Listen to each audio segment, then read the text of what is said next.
सपनों की रहस्यमयी दुनिया। अजीब गांव का सफर।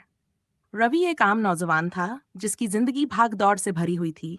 ऑफिस के लंबे घंटे, ट्रैफिक की परेशानी और मोबाइल की लत ने उसकी नींद को चुरा लिया था। हर रात करवटें बदलते हुए वह सोचता कि काश उसे कोई ऐसा तरीका मिल जाए जिससे उसे गहरी और मीठी नींद आ सके। एक दिन रवि ने एक पुरानी किताब में एक दिलचस्प उपाय पढ़ा। अगर कोई सोने से पहले एक खास मंत्र दोहराए तो उसे एक ऐसे गांव का सपना आएगा जहां नींद ही नींद है। उत्सुकता में उसने उस रात बिस्तर पर जाते ही मंत्र दोहराया, शांति की छांव, सपनों का गांव, जहां नींद दे मीठा एहसास। जैसे ही उसने मंत्र पूरा किया, उसकी आंखें भारी होने लगीं और वह एक गहरे सपने में डूब गया। भाग दो।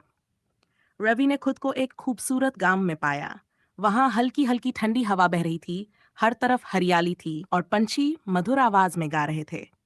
ये जगह इतनी शांत थी कि उसे लगा जैसे वह किसी दूसरी दुनिया में आ गया हो।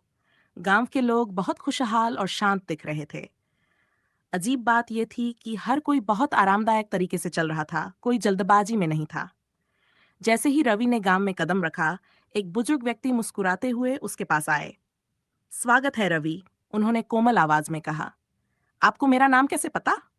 रवि ने चौंक कर पूछा। जो भी इस गांव में आता है वह शांति और गहरी नींद की तलाश में आता है। तुम्हारा मन भी यही चाहता था, इसलिए तुम्हें यहां बुलाया गया, बुजुर्ग बोले।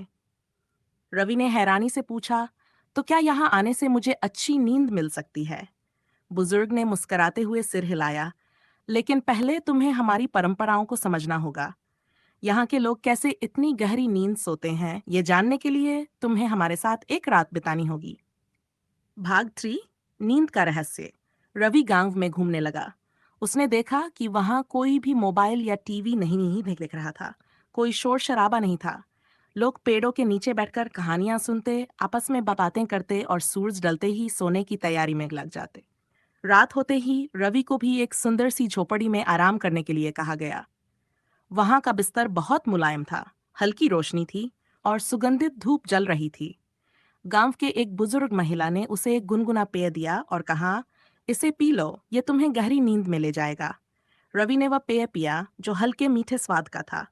उसे पीते ही उसका शरीर हल्का लगने लगा और पल भर में वह सो गया। भाग 60। सबसे मीठी नींद। रवि ने उस रात वैसी नींद ली जैसी उसने कभी नहीं ली थी। उसका मन शांत था, शरीर हल्का महसूस हो रहा था और कोई भी फालतू विचार नहीं आ रहे थे। उसने सपने में देखा कि वह हरे भरे खेतों में घूम रहा है, जहां ठंडी हवा बह रही थी और चिड़ियाएं चहक रही थीं। सुबह जब उसकी आंखें खुली तो वह ताजगी से भर गया। गांव के लोग मुस्कुराते हुए खड़े थे।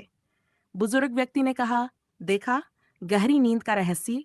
जब मन शांत हो, वातावरण शुद्ध हो और सोने से पहले शरीर और दिमाग को आराम दिया जाए तो नींद खुद ब खुद आ जाती है। रवि मुस्कुरा उठा।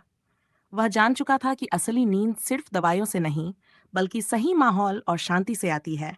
भाग बाय। जागने के बाद का एहसास। अचानक रवि की आंखें खुली। वह अपने कमरे में था। उसने घड़ी देखी। वह पूरी रात गहरी नींद में था। ये उसकी जिंदगी सबसे अच्छी नींद थी। वह उठा, खिड़की खोली और बाहर देखा। सुबह की ताजी हवा उसे फिर उसी सपनों के गांव की याद दिला रही थी। उसने तय किया कि अब वह अपनी दिनचर्या को बदलेगा। शाम को मोबाइल से दूर रहेगा, सोने से पहले हल्की किताब पढ़ेगा और अपने दिमाग को शांत रखेगा। अब हर रात वह मंत्र दोहराता और सपनों के गांव की यात्रा करता, और फिर वह हर रात मीठी नींद में सो जाता।